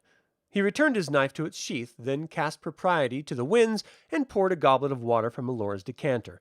It was flavored with lemon, which managed to make it taste both tart and sweet. He took a hearty swallow, passed it on to the brownies, then spoke aloud what all three of them knew. "Night herons." "Hell's teeth," hissed Rule. "Demons in the catacombs," was Frangine's contribution. "Night herons in the towers. A wonderful home the sacred princess has made for herself." "She's not yet 13, Frangine," Thorn snapped, "and considering what happened to her first home, it's not as if she had much choice in the matter." Or, he couldn't help adding, with a sudden, bitter, wholly unexpected rage that shook him to his core, more so than he had encountered with the herons, friends to stand by her during those awful times. One in particular. "I had grief enough of my own," he told himself. Explanations, perhaps, but no longer acceptable as an excuse. She was better off without me. So he'd believed all these years. Now, he wasn't so sure. Herons were for the air what death dogs were on foot, the appearance of something living wrapped around a core of rot. They possessed a dark majesty, sable with scarlet accents, so that when they stooped to the attack with a speed and ferocity that put the eagles to shame, it was as though a spear of blood was plummeting from the sky. Far worse, though, was the inescapable sense of intelligence made evident by every move and manner. Hounds served because they were born to the role, herons because they chose to. It amused them. When they killed, it was as much for pleasure as need, and while they consumed the flesh of their victims, often while their prey still lived, it was the sheer terror of these moments, the agony both physical and emotional, that gave them true sustenance. Beneath the glittering facade, bursting with pride and wealth, Engwyn had a rotten core. The lift stopped. The door was opened. The view was intended to take the breath away. He'd seen better, and at the moment had more important concerns brushing past the waiting servants and crossing to the balcony. Peering over the edge told him nothing. The top of the tower belled outward from the stalk, as though a plate were balanced atop a stick, with a diameter so wide it cut off his line of sight to the stretch immediately below, where he was sure the rookery lay. Probably nothing to see anyway, since herons, true to their name, were nocturnal. What is happening here?" he breathed. Death dogs, Mazan, night herons. He found, to his surprise, that he didn't include the reputed demon of the dungeon in this litany. Whatever malevolence it represented, he suspected it had faded long before Daikini ever came to this place, much less founded the current dynasty. The others, though, they were fresh and hungry forces, predators all, and he knew without needing proof that their presence in Engwyn, especially on the eve of Elora's ascension, was no coincidence.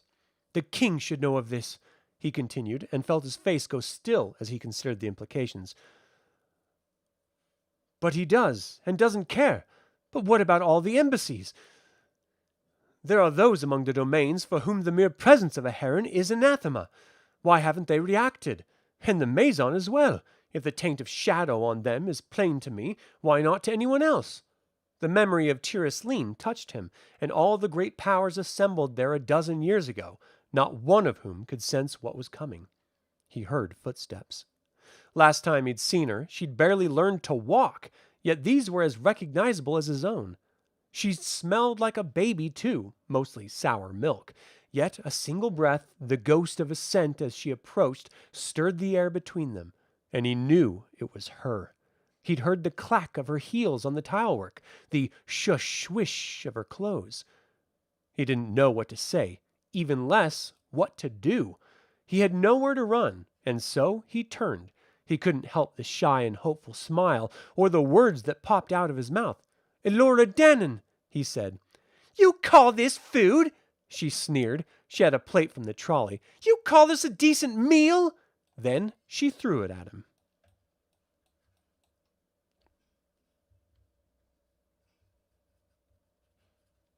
Chapter 5.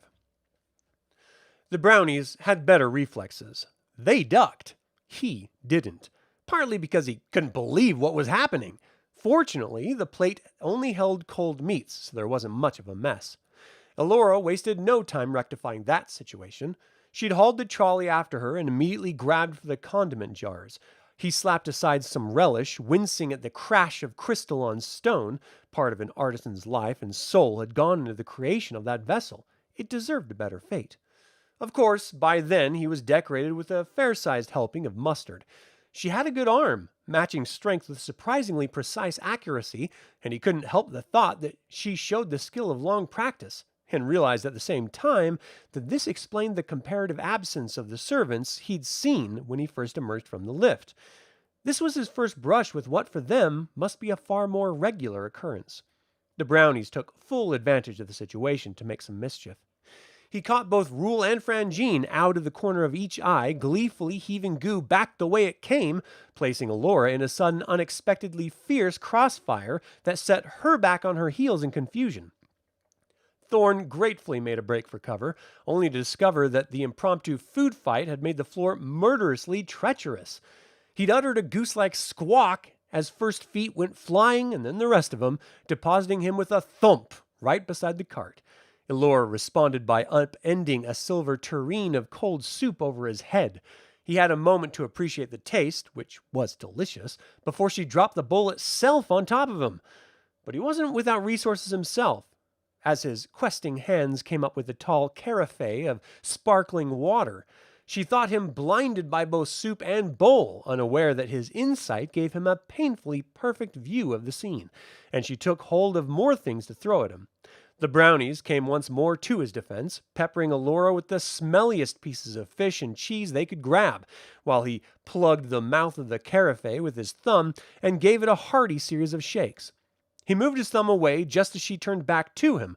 The contents of the carafe sprang forth as though from a fire hose to strike her full in the face. Her eyes reflexively screwed themselves tight shut, hands waving ineffectually before her in a vain attempt to deflect the spray, but her mouth gaped wide. It was too tempting a target. Another quick shake of the carafe exited the last of the water, and then he shot it full between her teeth.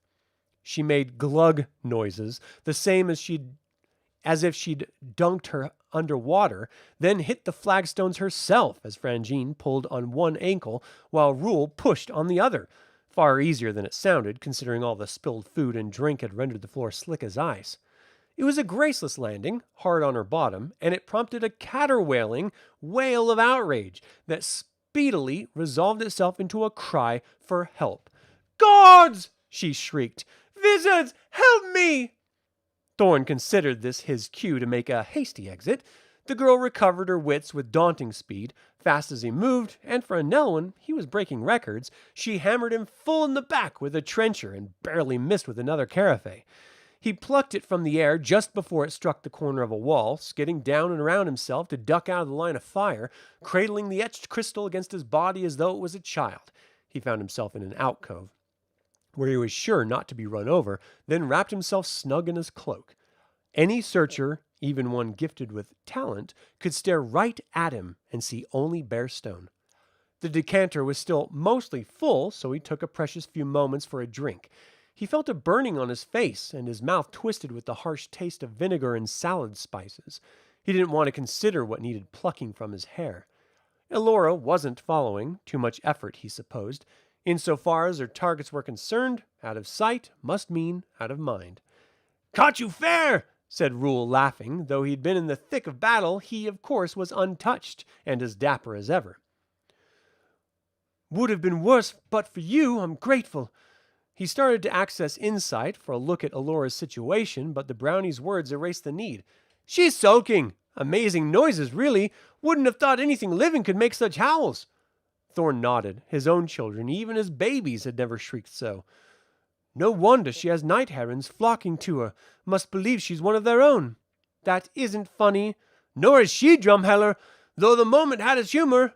Why isn't anyone answering her cries? After all this, you'd have to ask. Considering what lies before her these next few days, she could be most perishing little terror born.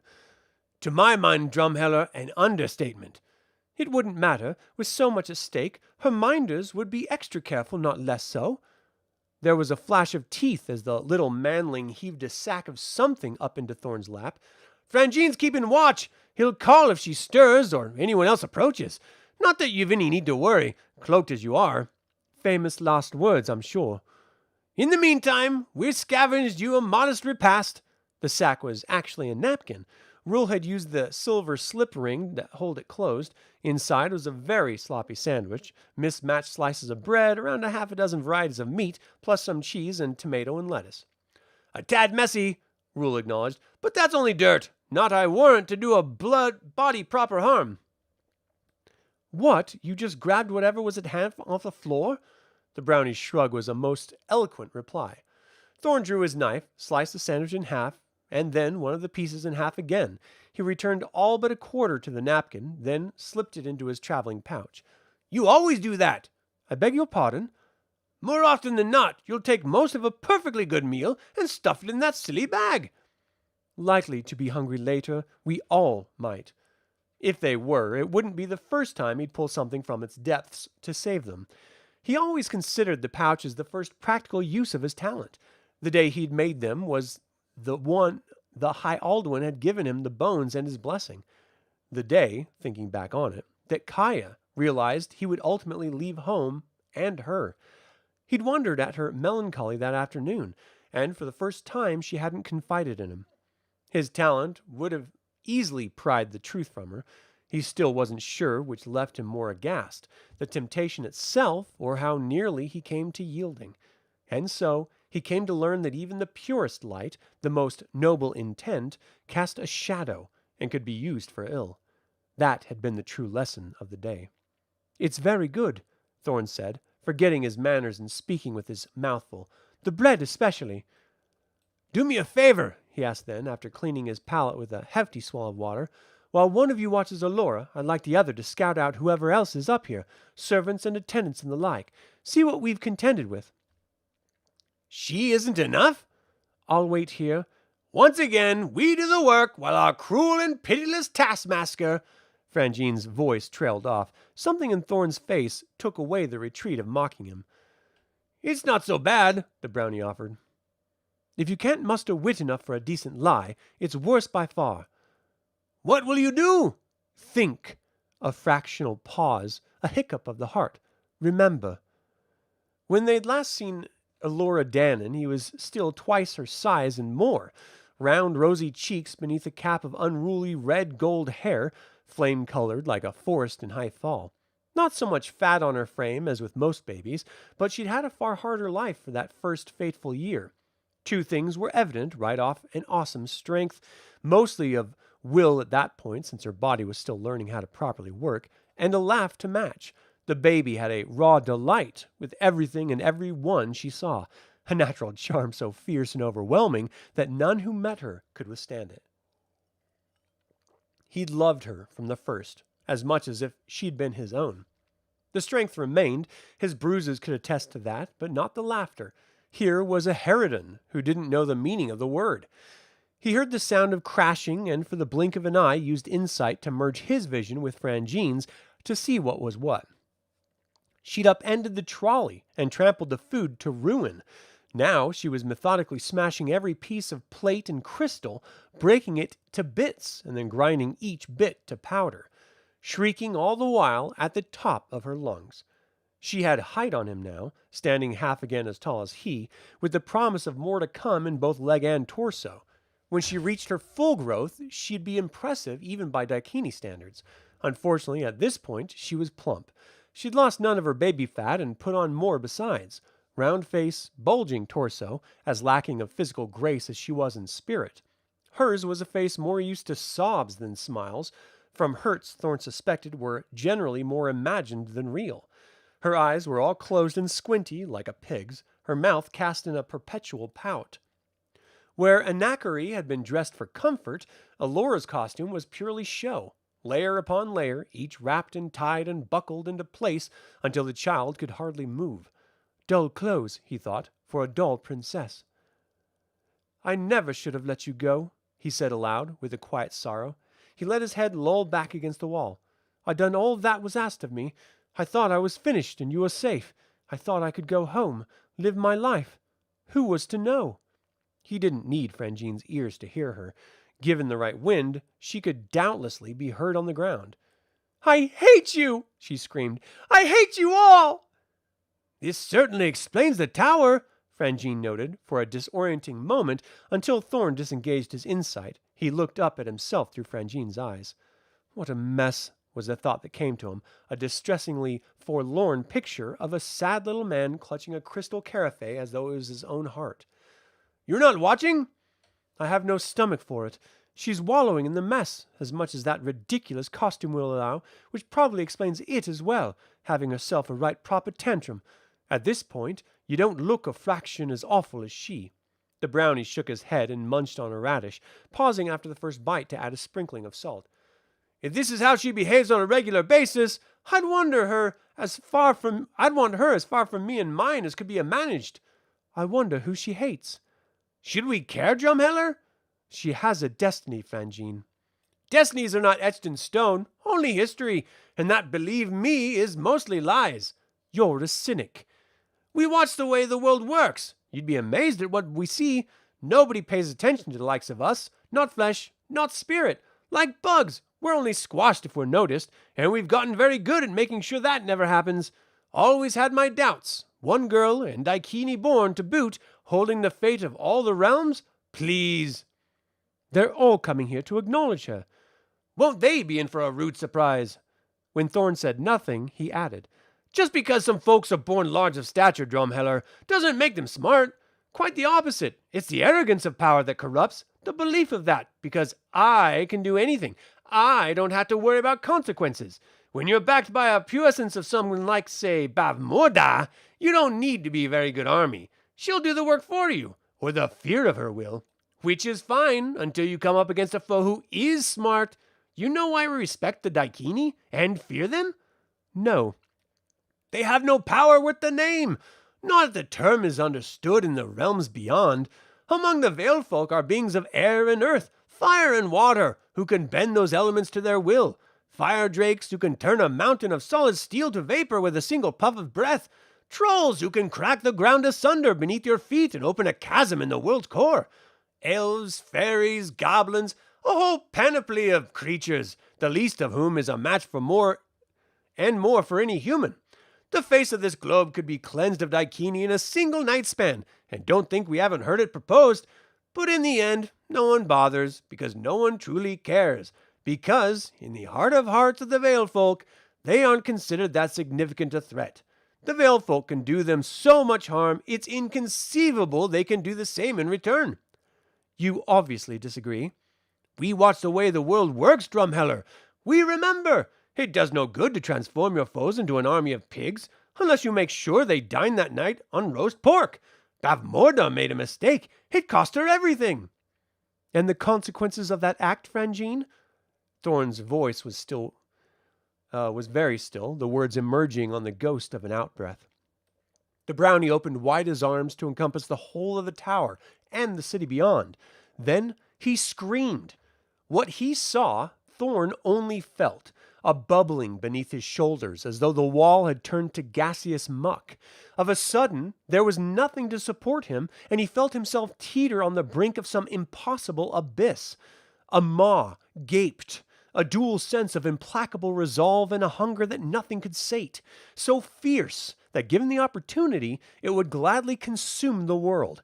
He pitched himself forward, clawed his way up his legs, crying a prayer of thanks as he went that they at least still rested on something solid. Terrified the floor would begin to crumble after the wall, and he would lose what little purchase and hope remained. He twisted sideways, sprawling full length, noting analytically in the part of him that calmly recorded events no matter how madcap the crisis, that the stone was no longer cool to the touch of bare hands and cheek. It radiated warmth like umber sandstone after a day in the full sun, grown almost hot enough to cook on. He had better purchase now, pushing himself frantically with every limb in a panicked log roll that would only be stopped by a collision with something in the way. He expected that to be another wall. Memory told him of one not that far away, but instead upended a pair of feet. He'd used the confusion to regain his own. As one figure went down, he scrambled in on all fours, crouch, on fingers and toes, ready to spring toward whatever escape seemed most effective. Except that there was nothing to flee from. The wall before him was no more than a wall. The person he'd tripped, however, was another matter entirely. "Elora Danan!" he said again. She hit him. A clumsy sidearm sweep, mostly enthusiasm, backed by very little skill. It caught him full on the cheek and dropped him so hard he had to blink to cycle his vision back to normal. He half expected her to follow up with more, possibly even a volley of kicks, but heard only snuffling sobs. She was huddled just out of reach, resting her weight on her hands. The reason for the tears? Obvious. She was in a terrible state, so much so that he had to stifle a reflexive burst of laughter. She looked like she had bathed from one end of the kitchen to the other, battled, and come away marked by every dish present. She was doused in soup and drink, relish of all kinds, smeared with egg and potato and custard, her hair matted, her gown stained to ruin. She must have gotten a particularly intense brew of spices up her nose because it was running like a waterfall. Scarlet and tan streaks of ketchup and mustard marked her face like war paint, and her sleeves as well, where she'd tried in vain to wipe herself clean. She tried to speak, but pepper got the better of her, and she sneezed instead, spraying the floor below. "I'm sorry," he began. "I didn't mean—" "Filthy little wretch!" Her voice was rough, ill-served by years of tantrum, thickened more by partially blocked airways. "You did that on purpose!" He wanted to protest that he'd never do anything to hurt her, but part of his conscience branded that a palpable lie, while another muttered darkly, "It's not no less than you deserve, my girl." "Who are you?" she demanded. "You're not one of my servants. You're not dressed like anyone in the palace. You don't look like anyone I've ever known." He thought at first he'd somehow dropped his cloak, but found the spell wrapped as snugly about him as when he'd left the cell. Didn't matter. She could see right through it. She lunged, caught his arm, making sure her nails pinched. "Captain of the Guard!" she cried. "Elora, don't!" he protested, wholly in vain, as she boxed an ear to shut him up. Anyone else would have received a blow in return, or lesser spell to teach them manners, but he couldn't bring himself to do either. Through the pouts and the plump, he still saw the child of memory, for whom he'd risked everything. So, Frangine, bless him, did it for him. Brownie daggers weren't much longer than rose thorns, but they were much, much sharper, and the warriors who used them trained to find the chinks in any armor. The thickness of Elora's gown was no protection either, as Frangine's stab slipped through the layers of finely woven in the backside. She howled. A moment later, Rule delivered a blow of his own to her heel. They weren't trying to hurt her, none of their pinpricks would draw much blood. They were more on the order of stings. This was the kind of play the brownies enjoyed among their own woodland barrows, against unwary, unwanted intruders, to make their targets feel as though they'd stumbled across a nest of particularly vengeful and inventive hornets. Hands flailing, Elora tried to spin around to deal with these new attacks, but was hampered by her garments. She was wrapped so tightly she had no play to her spinal column. She could bend only at the hips, and that wreaked havoc with her sense of balance, especially since Frangine used the opportunity to tag her twice more, a repeat to her rear, followed up by a stab to the palm of the hand that swung blindly around to swat him. She overreached herself, and down she went, bringing herself more pain with the landing by barking both knees and one elbow than all the brownie stings put together. Thorn didn't want to leave her, but her screams had taken on a more urgent coloration. No longer her usual histrionics, but howls of genuine fear. That was sure to attract attention from her minders. She clearly didn't remember who he was, and instinct told him this was neither the time nor the place to establish his bona fides, to her or anyone else. He considered an enchantment to put her to sleep and cast the events of the past few minutes into the semblance of a dream, but suspected it wouldn't hold on her. That was one of her gifts. Lesser spells rolled off her like water off a duck. Being who she was, of course, nobody dared experiment with any great enchantment to see whether her immunity applied as well to them. Finally, if the Red Lions were as good as their reputation, especially given the occasion, sorcery would be the first thing they'd examine her for. "I'm sorry," he said softly, lamely, and then he ran. The brownies led him around so many corners at such a breakneck, non-stop pace that he hadn't a clue where he was being led until he burst through a doorway and into an open-air garden, a copse of trees topping a shallow slope, down which a brook babbled its cheery way to a large pool easily deep enough for both swimming and diving. He saw a rich field of grass, broken at intervals by plots of flowers, artfully arranged in terms of color and composition to delight all the primary senses. Yet there was no sense of formality to the setting, no hint of a master plan. It was more along the line of design by improvisation. He took a step into the open and as quickly ducked back beneath the shelter of the doorway arc as a great winged shadow swept across the scene. The night heron pivoted on one wing, extending its legs as it straightened to catch the topmost branches. Thorn had withdrawn as deeply into the shadows as could be managed, yet was equally as sure that the heron could see him perfectly. It tossed him the barest glance, head cocked to the side at a slight angle in a manner that was disconcertingly reminiscent of a praying mantis sizing up her prey. There was intelligence in its gaze, but one that was alien to human comprehension. He sensed Elora before he saw her. From the moment of their first meeting, the old awareness, dormant for more than a decade, had reasserted itself, and knew the same held true in return. She may not understand the feeling, but it would be there just the same, growing in strength with every sight of him, as would his in return.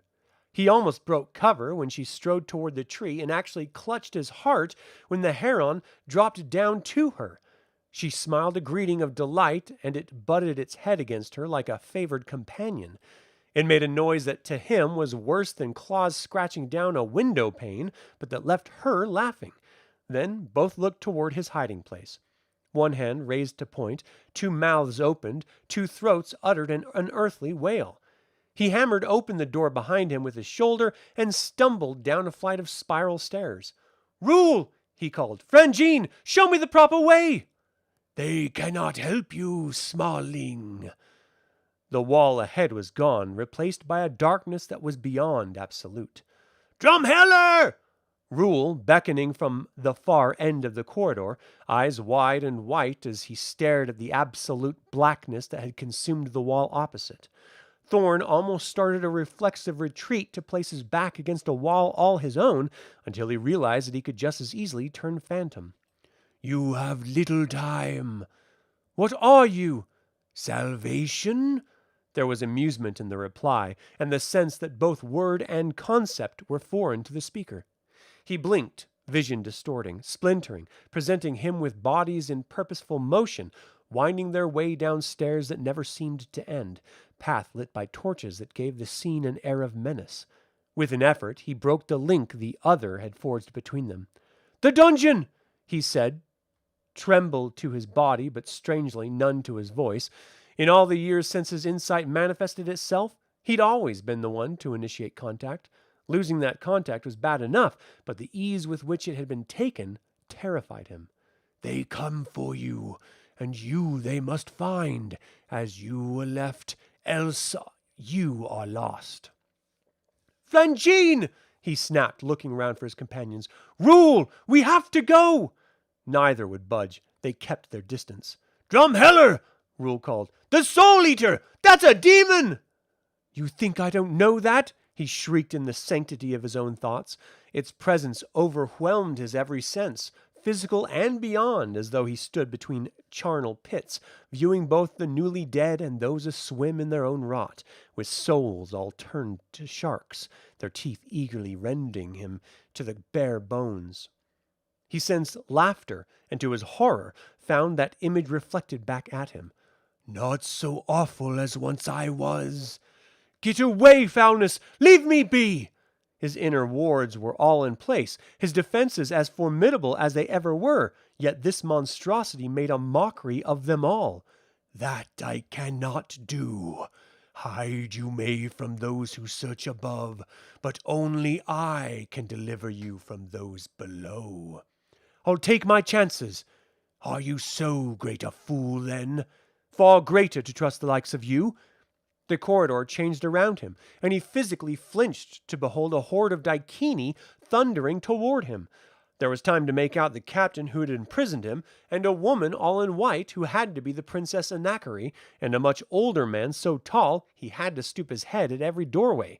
At his heel, unchained and obedient as any household puppy, trotted a death dog. An eye blink later, they were on him, 2 sets of ghosts passing in the night, with only the hound aware something was amiss. It paused and looked about, uttering a whining growl that signaled its alarm. The man took no notice and brought the beast back to him with a snap of the fingers. Decide, the demon said. There is not time to ask again.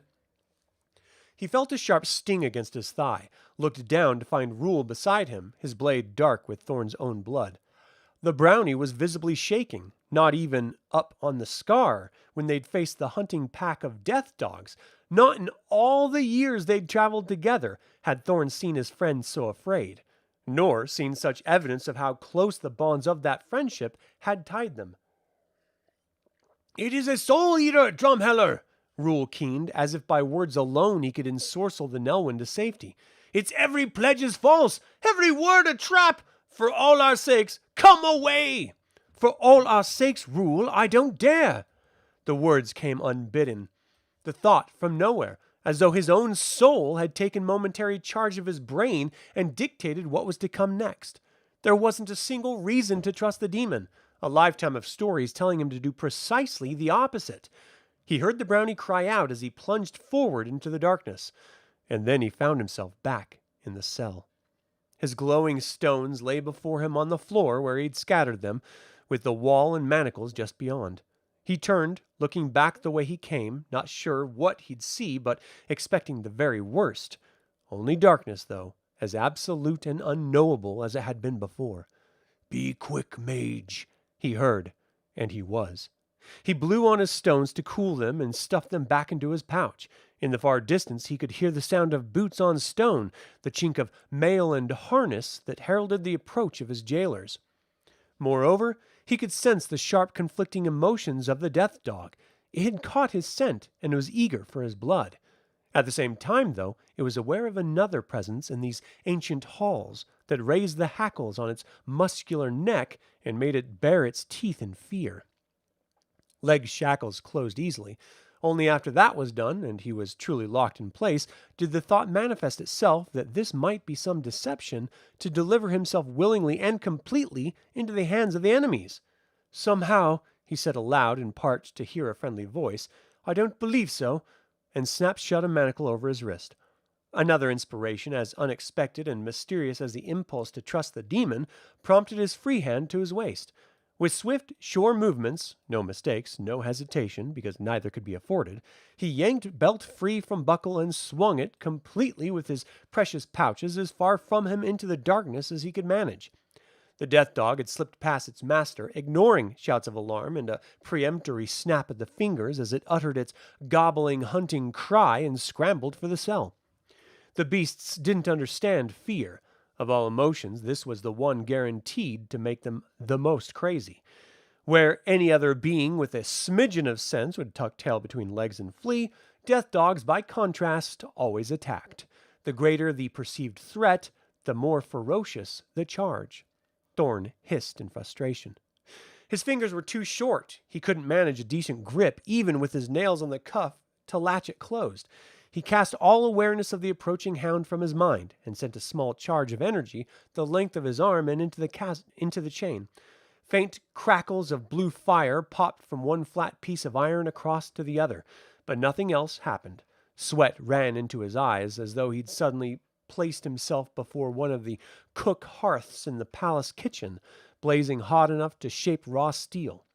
The crackles weren't faint anymore, and the death dog had almost reached him. He heard a snap and a modest roll of thunder. His eyes registered the sizzling afterimage of a bolt of lightning that had split the air between the halves of the manacle, now closed. He blinked again and saw something dark and blurry appear atop the stairs.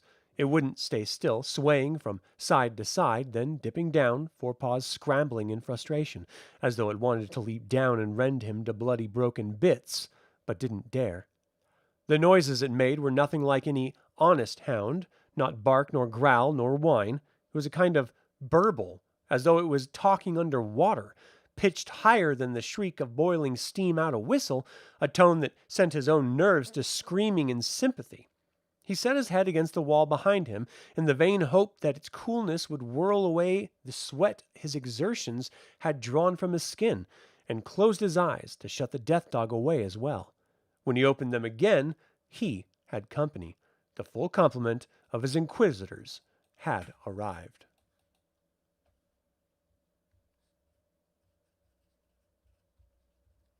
Chapter 6. "So, Peck," the tall Daikini said with a smile, predator to prey, "what do you have to say for yourself?" He was backlit by torches, so that most of the cut perfection of his face was defined by savage planes and hollows, and only his teeth could be clearly seen. But Thorn recognized stance and harness as the man who'd ridden beside Anacary on the esplanade and assumed him to be the Maison warrior, the Castellan. "My lord," was Thorn's reply in desperate protest, playing innocence with confusion and no little fear. "There's been some mistake." He never saw the glove. The motion was too sudden, too fast. He barely sensed movement before feeling the sting of leather across his cheek. Wasn't meant to hurt. This was more for the reminder given by a parent to a willful child to pay attention and behave. Worse would come later. "Wrong answer, Peck," the man said to him, in that same light, cultured tone. "Forgive me, lord. What answer would my lord prefer?" He heard a chuckle from the background, a figure blocking from view by the body of the man. At the same time, he was raging furiously at himself within. Too much spirit, too openly displayed, major mistake. He wondered how much it would cost him. The glove slapped against the other cheek, not harder than before. "Are you going to be difficult, Peck?" "Leave him to me, my lord Castellan," began the captain. "Would you like that?" A simple question ostensibly directed at Thorn, but it was the captain who began to sweat, regretting the pit of his soul that he'd ever opened his mouth and drawn attention to himself. Thorn said not a word, hoping silence would be interpreted as terror. Nervously, he licked his lips, casting a furtive flash of the eyes toward the death dog. Quick as he was, the hound caught his gaze and bared teeth in a hungry snarl, jars closing with an audible snap. The beast wouldn't stay still. He noted that from the start, and it wasn't due to its high-strung nature. It sensed the other presence in the cell, even if its humans did not, too faint a wisp to prompt an attack response, but sufficient to put it on edge. Its claws tapped the stone like slow-rolled castanets, the rhythm broken every so often when the creature flexed them to fighting extension, and scored the floor as a sword might. The captain didn't like the sound much. The other two didn't either. "My pet doesn't like you, Peck." "My lord has a unique taste in pets." "And the Peck speaks like a born diplomatist." "What's your name?" the woman asked, speaking for the first time as she stepped around the maison and from the shadow. There was one other person in the room, fully armed and armored, wearing the colors of the Red Lions and the chevrons of a sergeant's major. He was a seasoned campaigner. He was there in case of trouble. "Thorn Drumheller, lady." "Tell us of Willow." He swallowed extravagantly. "I'm not sure what my lady means." "Of course you don't." Her tone turned hard, its tone peremptory. She was as used to instant obedience as the warlord, yet there was as well the sense that she'd had to work far harder to earn it. She didn't have the patience of the Maison, or perhaps the atmosphere of the cell was affecting her as it did the death dog. "Willow Ufgood, slayer of the sorceress demon Queen Bavmorda, godfather and sworn protector of the sacred Princess Elora Danan. The Magus, need I say more?" "With all you seem to know, great lady, what need have you of me?" The warlord's glove again, sharp enough to sting. The reminders had turned pointed. "Not a moment for wit, Peck," the Castellan noted. "I have no wit to offer, lord, believe me. Whatever you require, I wish to provide. I mean none harm, I swear it." "Then why are you here? A question I've asked myself ever since I was dragged below. Lord, lady, I've done nothing." He finished hurriedly to forestall another blow. "We are charged," Anacre said, and Thorn had a sudden flash of insight that she didn't much like Elora, "with the defense of the realm and of the sacred princess. I'm no threat to either. This is a dangerous time. Never in history have the rulers of all the realms beyond gathered at the human table. Prophecy says the sacred princess is the salvation of the realms. That means by which they might find their way to true and lasting peace, which is why we will allow nothing to disrupt the ceremonies. Again I ask, why have you come to Engwyn? Because I've never been. All the world knows of your city, lady, and with the Ascension and all, this seemed like the time to visit." "The trooper says different," commented the warlord. "Says you're a Nelwyn." "I've never denied that." "But the Magus says he's the only Nelwyn." "The Magus is mistaken." Another slap. "You arguing, Peck?" "Forgive me, Lord, but you are misinformed." "You know the Magus?" "Lord?" "Don't be so tedious, Peck. You said you could help with the search." "I knew him when he was a farmer, Lord." "Ah, in the days of his humble origins.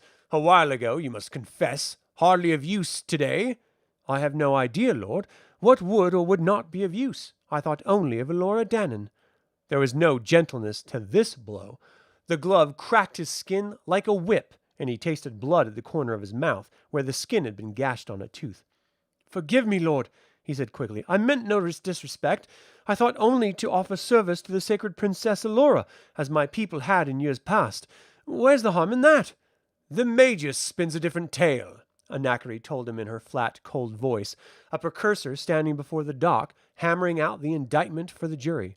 "Of Nelwyns, allied with the darkest powers, of murder in the night, the foul betrayal of those who love and trusted them. Because of them, Tirslin is no more. Did you think, because Engwyn is half a world away, none would hear the truth? That is no truth, lady. You call the Magus a liar? I know what I know." "Then why are you here, Peck?" The Mazen's smile broadened, and Thorn braced himself for what was to come. "So we can learn what you know. Learn all you know. You may have beguiled the boy. We're made of sterner stuff."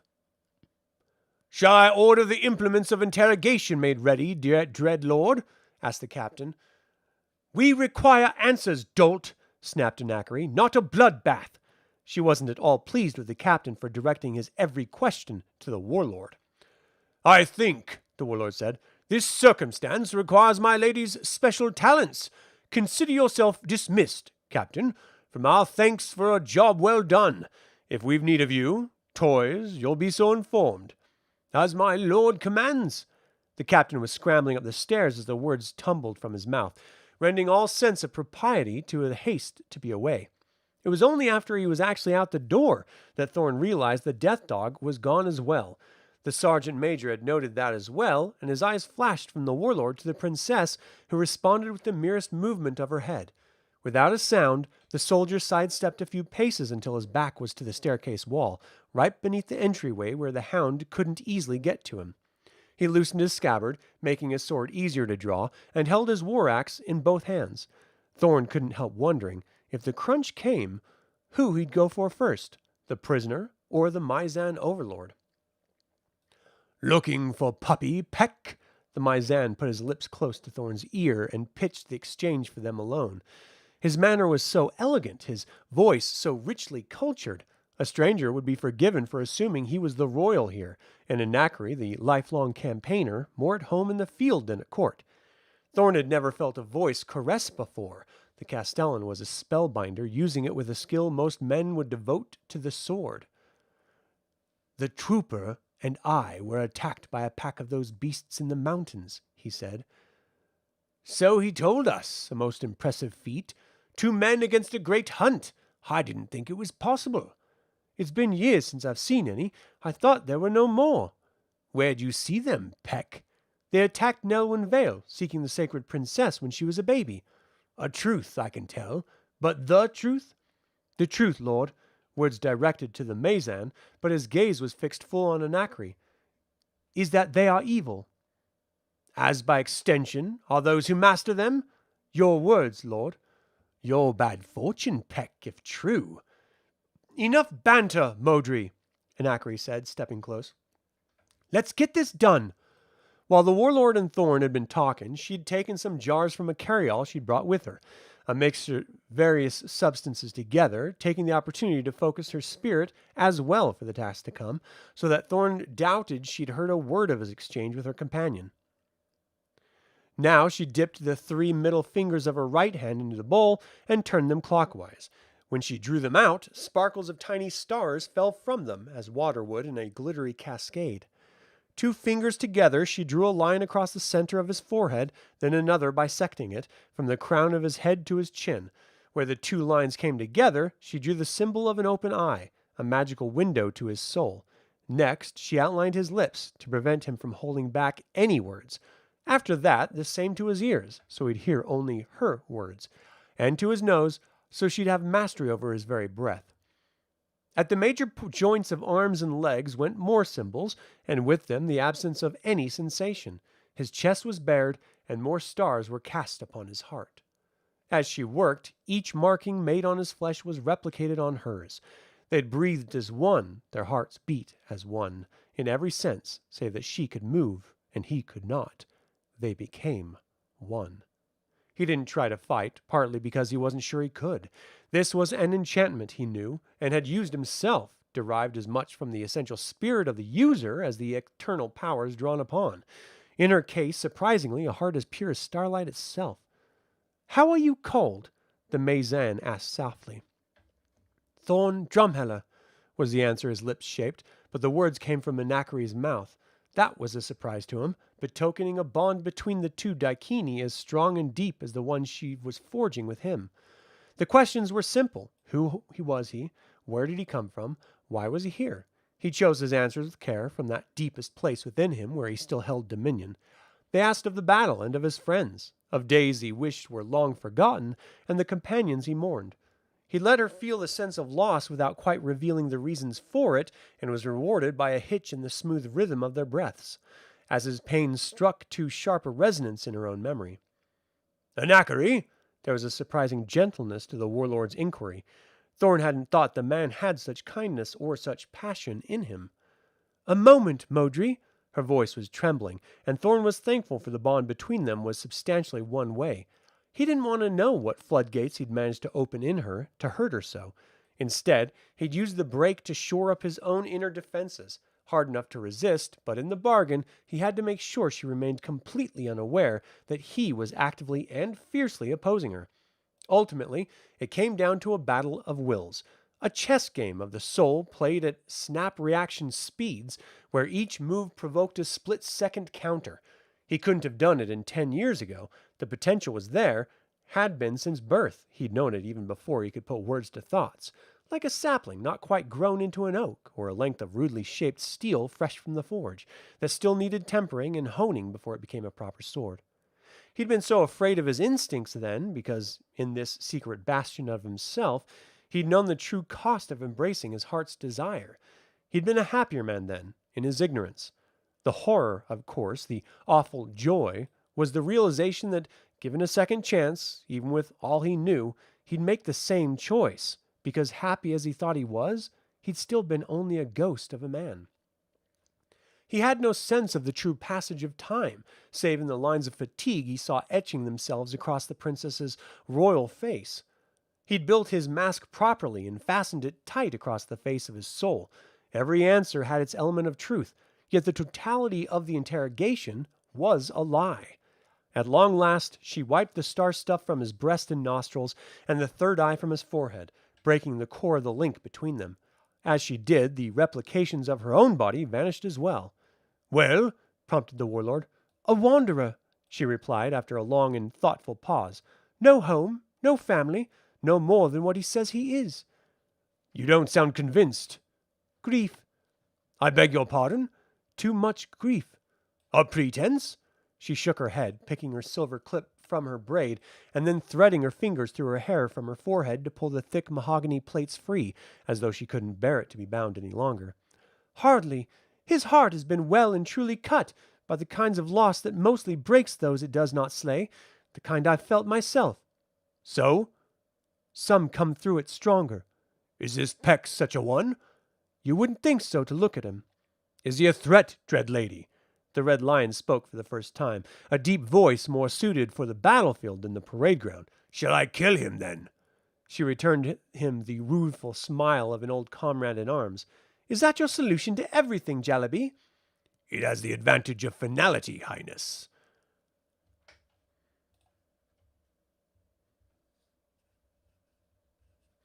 And that is all the time I have today to read Shadow Moon by Chris Claremont and George Lucas. Thank you for spending part of your day with me. If you enjoyed this reading, please like, share, and subscribe for more Willow content. You can also support this channel by becoming a patron on Patreon or a member here on YouTube. Your support helps us keep the magic alive. Until the Infernal Brotherhood convenes again, my fellow scruffy-looking nerf herders, may the Force be with you.